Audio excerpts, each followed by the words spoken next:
The original Jurassic Park movie made a huge change from the novel's characterization of John Hammond, and it ended up shaping the entire franchise.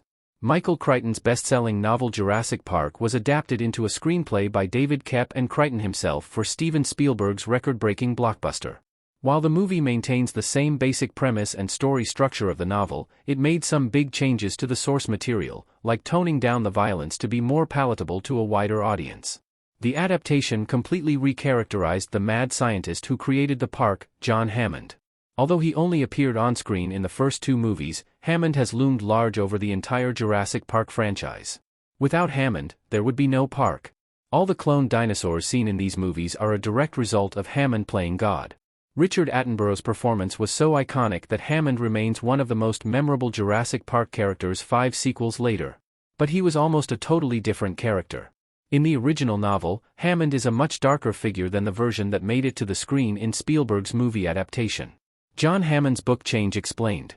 Hammond's personality in the film adaptation of Jurassic Park is practically the polar opposite of his personality in the original novel. The only thing that the two Hammonds have in common is their eccentricity.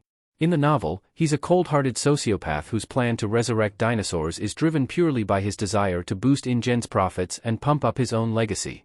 When he's told that his state-of-the-art bioengineering technologies could be used to cure diseases, Hammond callously dismisses those suggestions, because there's not much money in curing diseases.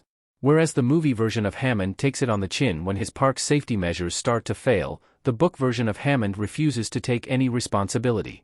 Instead, he blames the park's shortcomings on the failures of his staff. In the book, Hammond has no genuine feelings of affection for his grandchildren, and when the bodies start piling up, he has no compassion. He just looks at the rampant deaths with the detached heartlessness of a corporate analyst. He convinces himself that these deaths are just a hiccup in an otherwise perfect business model. By the end of the movie, Hammond has decided that building a theme park full of living, breathing dinosaurs is a terrible idea.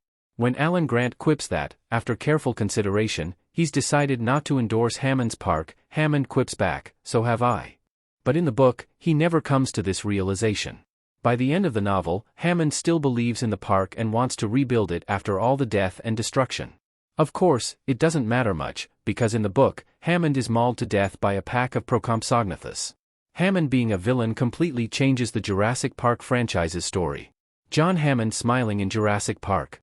When Spielberg set about adapting Jurassic Park for the big screen, he decided to characterize Hammond as a dark inversion of Walt Disney.